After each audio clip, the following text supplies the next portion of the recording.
What's up, everybody? My name is Terrence, and I have this story that I've been wanting to share with you for a long time. And so it's a story about this guy. Now get this. This guy who was a part of a neighborhood. He was a guy who was blind, actually, and someone told him that there was this other guy. We'll call this other guy Jay. He had an opportunity to make him see and give him sight and restore sight to him. And so it's kind of crazy. So the guy that was blind went to this man Jay, and he told him, he said, "Hey Jay, I heard that you can help me see again." And so Jay says, "Yeah, I believe I can do that." So this is what Jay does. Check this out. Jay spits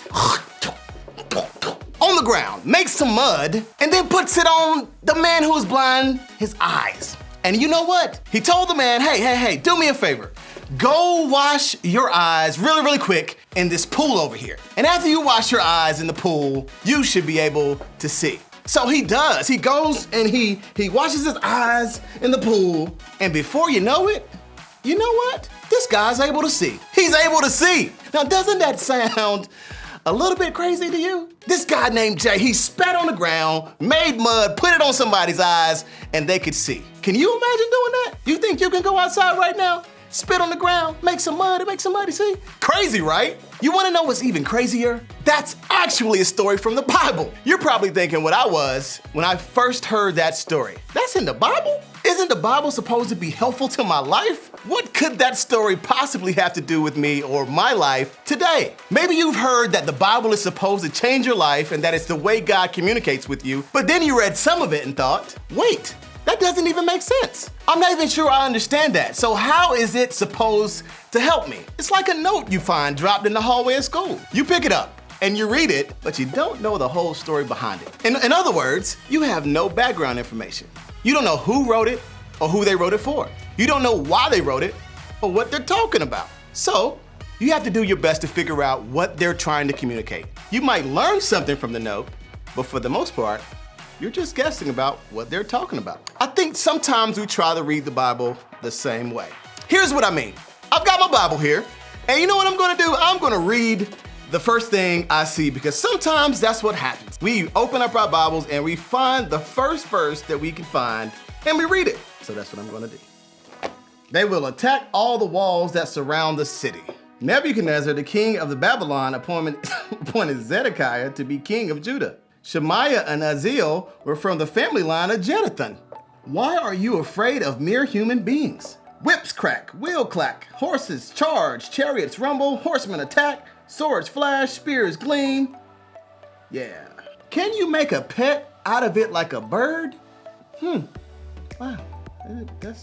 When it comes to the Bible, sometimes we randomly pick a spot and start reading, just like I did. Then we try to figure out how what we're reading applies to our lives. We try to understand it without any context, background, or details about why it was written or who it was written to. And because of that, we struggle to understand what it meant when it was written and what it means for us today.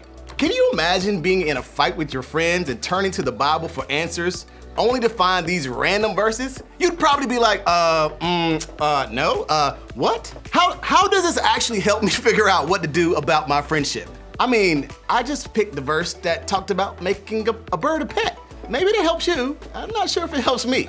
See what I mean? When we don't know the whole story, we don't understand the point of what we're reading. We don't understand the message or the heart or the purpose of any of it. And that can sometimes leave us feeling like maybe some of the things we've been told about the Bible might not be true. Let's think about what it would look like if we took a different approach to reading the Bible. What if we made an effort to understand what we were reading as we read it? What if we approached the Bible like it was actually full of writings by real people that can really help you navigate your life in today's world?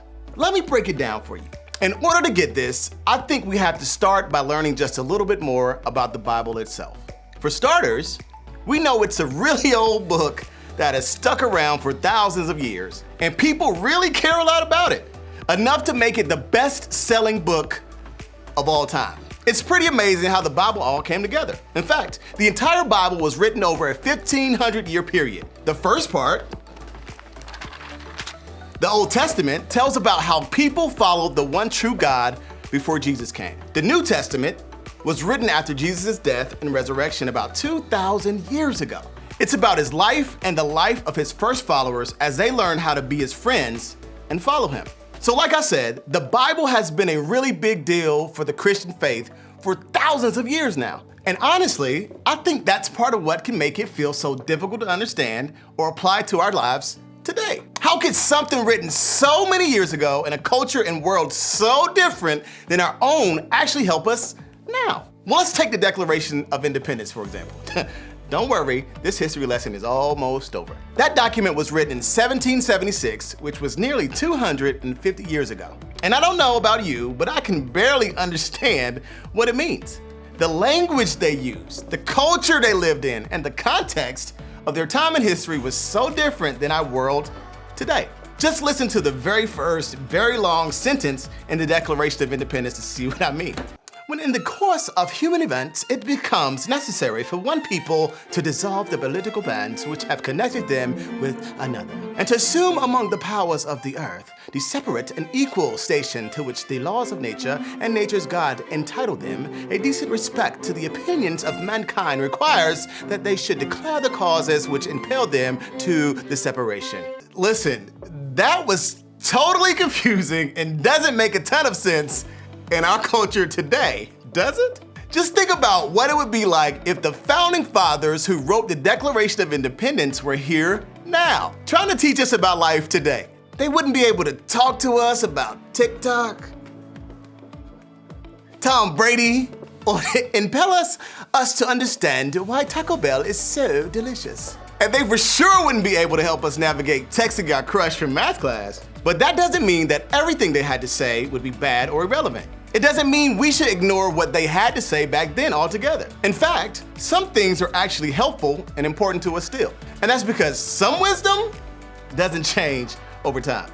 The same is true for the Bible. Every book, verse, or letter you read won't always make sense. And that's because it was written in a specific time, culture, and set of circumstances. You can imagine just how different life was in the ancient Middle East than it is to us today. But that doesn't mean we throw it all out just because it doesn't make complete and absolute sense to us now. The Bible actually has a lot of value and importance. And one of the best things we can do to understand Scripture and to apply it to our lives is to put everything in context. To understand more about who wrote it, why they wrote it, when they wrote it, and who they were writing it to. Let me give you an example. One of the most popular verses in the Bible was written by a guy named Paul. As he was writing to the people in the ancient city of Philippi, he made this statement: "For I can do everything through Christ who gives me strength." Now this verse is great to quote and makes a great Instagram bio, but if we look at it literally, it doesn't make a ton of sense. We can't do everything because of Christ. We can't fly, we can't read minds, we can't get straight A's just by reading and agreeing with this verse. If we take this verse just by itself without any context to what Paul was trying to say, we don't see the whole story. In fact, this is the way many people wind up totally misusing or misunderstanding the Bible. A lot of really bad things have been done and said by people who didn't understand the whole story of what was going on in Scripture. But if we just take a step back and break down the context or background, specifically of Paul's life when he wrote it, it makes a lot more sense. See, Paul wrote this verse from prison. He had been arrested for telling people about Jesus, which wasn't popular with the people who were in charge 2,000 years ago. He told the people he was writing a letter to that no matter what he went through or how hard life got, he was confident that he would be okay, even in prison. Why? Because he had found that Jesus gave him all the strength he needed to make it through. Now, I don't know about you, but that makes a lot more sense to me. That changes the way I see the verse. And even though I'm not in the same position or place that Paul was when he wrote it, understanding more about why he wrote it helps me to see how it applies to my life. When you know the whole story, things make more sense. So if knowing the whole story can help us with one well-known but often misunderstood statement from the Bible, what if it could help us with every other part too? If we want to understand the Bible better, we have to explore the full story of what was going on. We have to learn a little more about the background of what we're reading. In fact, that's my challenge to you. The next time you read something in the Bible that you don't understand, stop and ask yourself if you know the whole story. To do this, you can ask a few questions to help you figure out the whole story. And then hopefully things will make a bit more sense. First, ask yourself, Who wrote this and who were they writing to? If we begin to understand who the author was and who they were writing to, we can better understand what was going on to make them write what they wrote. Second, ask yourself, why was this written? If we want to know what something means for us, we should try to better understand why it was written in the first place. Was it a simple detail that was specific to culture 2,000 years ago? Or is it a piece of wisdom that can apply to the way we live today? Third, ask yourself, is it helpful to me right now? Sometimes you'll come across things in the Bible that may not seem helpful to you right now. It doesn't mean that God doesn't have a purpose for what you're reading or that it won't be helpful someday.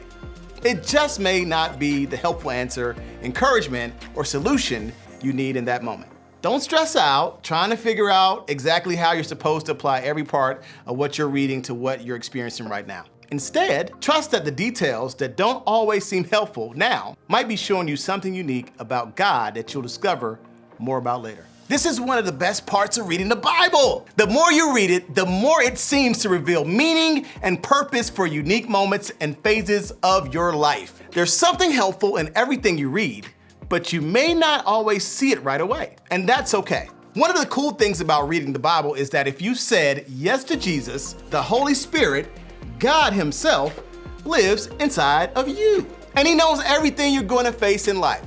So, He might be putting something from the Bible on your heart so it can be useful later. Whenever you read the Bible, you're getting personal guidance and instruction from God Himself, who knows you completely and sees everything. The Bible might not have been written to you, but it was written for you. Now, this is the coolest thing about reading the Bible. God is making sure that there is something helpful and purposeful in everything you read. You may not always see it right away, but that's okay. Remember, when you know the whole story, things make more sense. Now, you're gonna get an opportunity to tackle some of these questions together in group. And your leader is a great person to turn to when you can't seem to find the answers. Your leaders are there to help you understand the whole story of what you're reading in the Bible. Maybe you'll wind up understanding more about who God is. Maybe you'll begin to see how the Bible is helpful to you for the first time ever. Maybe it will all begin to make more sense. When you know the whole story, things make more sense. Now, as you head to groups today, I want you to think about this question. What's one thing in the Bible that I want to know the whole story about?